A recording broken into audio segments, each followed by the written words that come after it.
सभी स्टूडेंट्स को नमस्कार बेटा। और इस वीडियो में हम लोग अमेरिका की विदेश नीति की चर्चा करेंगे।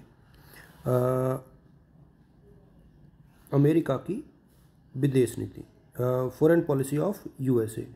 तो यूनाइटेड स्टेट ऑफ अमेरिका जो है, आप सबको पता है कि एक बहुत बड़ा देश है। और मैं पहले तो दो चीज़ें जो जिनको आप लोग देखोगे, देखो हर देश की जो विदेश नीति होती है ना, उसके बेसिक फैक्टर्स क्या होते हैं। तो एक तो निर्धारक तत्व, यानी इस तरीके से आप लोग पढ़ो कि निर्धारक तत्व किसी भी विदेश नीति के तो अमेरिका के भी वही होंगे और भारत के भी वही होते हैं। देखो, और ऑब्जेक्टिव्स भी यानी उद्देश्य भी हर विदेश नीति के सेम होते हैं। ये समझने के हिसाब से भले ये एग्जाम में पूछे चाहे नहीं पूछे, लेकिन आपको ये दोनों चीज़ें जो है याद करनी है। सिर्फ पॉइंट पॉइंट याद कर लो।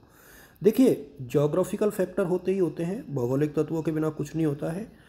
प्राकृतिक संसाधन, पूरी लड़ाई इन्हीं की है आज की डेट में, तो प्राकृतिक साधन बहुत महत्वपूर्ण है। सुरक्षात्मक शक्ति, तो ये बहुत ज़रूरी है, सुरक्षात्मक शक्ति। मानवीय स्रोत, देखिए मैं BL फड़िया जी की जो बुक है उसके माध्यम से आप लोगों को पढ़ा रहा हूँ, तो अभी फ़िलहाल मेरा सोर्स जो है बुक ही है और मैं समझाने का प्रयास ज़रूर आपको कर रहा हूँ। गृह नीति,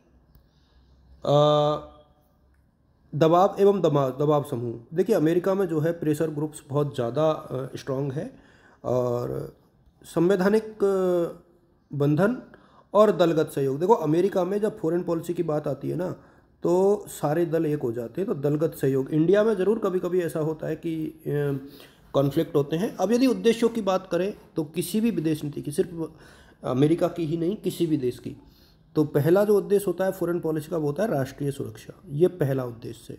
तो दूसरा क्या है? जनतंत्र की रक्षा, जनतंत्र की रक्षा। तो फिर तीसरा क्या है? साम्यवाद का विरोध। चौथा क्या है?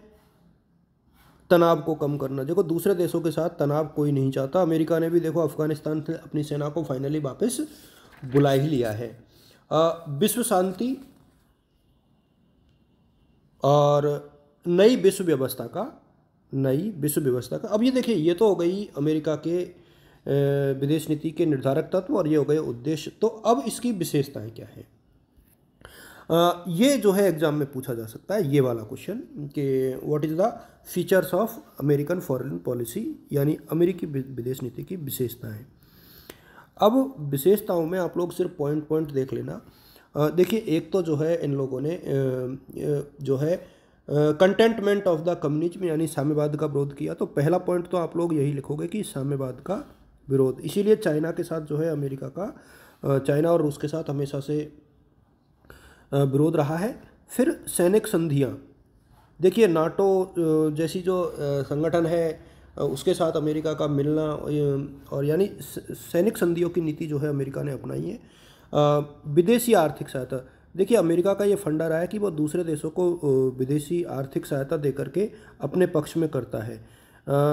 जैसे कि अपन एग्जाम्पल लें, पाकिस्तान को अमेरिका ने सिर्फ इसी ग्राउंड पर दी थी कि सहायता, आर्थिक सहायता, कि वो अफगानिस्तान में उसकी सहायता करे। तो इस तरीके से जो है चीज़ें चलती हैं। अच्छा, एक चीज़ और आप लोग याद रखना, जैसे मार्शल योजना क्या है, इसको एक नंबर में अलग से पूछा जा सकता है। आप लोग इसको मार्शल योजना एक नंबर में पूछा जा सकता है, तो आप लोग मार्शल योजना को देख लेना। बेसिकली मार्शल योजना का थी यूरोप के 16 राज्यों को $20 अरब की सहायता देना स्वीकार करना और यूरोप के राष्ट्रों को साम्यवाद से बचाना। मार्शल योजना क्या थी? जो यूरोप के देश थे, यूरोप के देशों को $20 अरब की सहायता देकर साम्यवाद से बचाना, बस इतनी सी, क्योंकि एक नंबर में पूछेगा इसको। यानी और इसके अलावा यदि आप आगे बढ़ोगे तो मानवाधिकारों का समर्थन। देखिए ये हालांकि कॉन्फ्लिक्ट होता है, लेकिन अमेरिका में जो है मानवाधिकारों के समर्थन की बात अक्सर की जाती है। और एक खास बात यह है कि दूसरे देशों में हस्तक्षेप, अमेरिका की विदेश नीति की यह एक नेगेटिव एस्पेक्ट कह सकते हो आप, दूसरे देशों में हस्तक्षेप। देखिए ईरान, इराक, अफ़गानिस्तान, सीरिया, मतलब जहाँ आप देखोगे वहाँ इजराइल, अरब इजराइल संघर्ष में ज़बरदस्ती टांग फंसाना, नॉर्थ कोरिया, साउथ कोरिया। तो आप लोग एग्जाम्पल्स ढेर सारे लिख सकते हो। तो दूसरे देशों में हस्तक्षेप जो है अमेरिकी विदेश नीति का एक काफ़ी अहम पहलू है। अच्छा, विकासशील देशों पर दबाव बनाए रखने की नीति, ये भी एक महत्वपूर्ण चीज़ है। विकासशील देशों पर दबाव बनाना, ये इनकी अमेरिका की विदेश नीति का एक महत्वपूर्ण पहलू है। और एशिया प्रशांत में ज़्यादा सक्रियता, एशिया और प्रशांत जो है, एशिया प्रशांत जो जगह है एक प्रकार से एशिया महाद्वीप और प्रशांत महासागर से सटा हुआ एरिया, इसमें विशेष दिलचस्पी है क्योंकि यहाँ खनिज पदार्थ बहुत ज़्यादा है और चाइना के साथ जो कॉन्फ्लिक्ट्स हैं वहाँ से भी। और एक जो चीज़ है वो आतंकवाद पर विशेष शक्ति। आप सबको पता है कि चाहे सद्दाम हुसैन को मारना हो, चाहे अफ़गानिस्तान में ड्रोन अटैक हो, चाहे अभी हाल ही में ISIS का एक खात्मा हो, ये सारी चीज़ों में अमेरिका ने बहुत महत्वपूर्ण भूमिका निभाई है। और एक जो है अंतरिक्ष में सहयोग से प्रभुत्व स्थापित करना, और एक जो है संयुक्त राष्ट्र संघ के माध्यम से प्रभुत्व जमाना। फिर एक और है WTO और वर्ल्ड बैंक, चूँकि इनमें सब में अमेरिका का योगदान ज़्यादा है, तो वर्ल्ड बैंक के माध्यम से आर्थिक सहायता को नियंत्रित करना। आर्थिक सहायता को मतलब किस देश को सहायता देनी है, किसको नहीं देनी है, ये पूरा जो है अमेरिका ही डिसाइड करता है। देखिए, अब मैं आपको एक चीज़ और बता दूं कि एक तो ट्रूमैन की नीति क्या थी। तो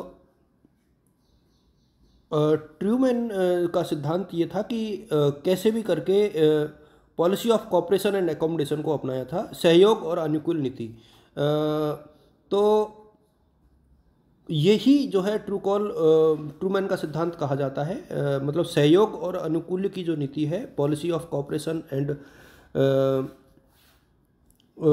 एंड एकोमोडेशन, तो यही ट्रूमैन का सिद्धांत था वास्तव में कहा जाए तो। मैं इसको ट्रूमैन डॉक्ट्रिन को यदि अलग से परिभाषित करना चाहूँ तो इसको 1 नंबर में पूछा जा सकता है। आप लोग इसको थोड़ा सा देख लेना, ट्रूमैन का सिद्धांत क्या है। मैं इसको अलग से लिख देता हूँ। पूछा जा सकता है मध्य पूर्वी क्षेत्र जिनमें यूनान, तुर्की, ईरान को साम्यवाद से बचाने के लिए आर्थिक सहायता देना ही ट्रूमैन सिद्धांत था। बचाना ही ट्रूमैन का सिद्धांत था। तो ये देखिए, ट्रूमैन का सिद्धांत 1 नंबर में पूछा जा सकता है। मार्शल वाली नीति को मैंने ऑलरेडी आप लोगों के साथ भेज दिया था। अब यहाँ पर आप लोग 10 नंबर में जो है अपनी बुक में से ट्रूमैन सिद्धांत के प्रभाव जो है देख सकते हो। तो अमेरिकी राष्ट्रपति की जब आप बात करोगे, ओजेनहाइमर और जो दूसरे, देखिए अलग अलग से आपको देखने की ज़रूरत नहीं है। अमेरिकी उसको आप लोग बेसिकली जो देखोगे ना, वर्तमान में अमेरिकी जो विदेश नीति है उसका क्या सीन है। तो अब आप लोग देखोगे कि इसमें कई चीज़ें हैं, जैसे नाटो का प्रभाव बढ़ रहा है धीरे धीरे, तो इसको आप लोग देख सकते हो। ईरान के प्रति अलग नज़रिया है, चीन के प्रति अलग नज़रिया है, आर्थिक मामलों पे ज़्यादा फोकस अमेरिका कर रहा है। तो ये चीज़ें जो है आप लोग थोड़ा सा देख लेना। विशेषताएं मैंने आप लोग के साथ साझा कर दी है, और बुक में से आप लोग अमेरिका की विदेश नीति की प्रमुख विशेषताएं ज़रूर देख लेना एक बार, और बाकी मैंने जो चीज़ें बताई है उस हिसाब से आप लोग लिखना, तो अच्छा जो आएगा आपका क्वेश्चन। और चीन की विदेश नीति और रूस की विदेश नीति को भी मैं डिस्कस करूँगा, जहां हम लोग यूक्रेन वाले जो वार है उसके ऊपर भी डिस्कस कर लेंगे। Thank you.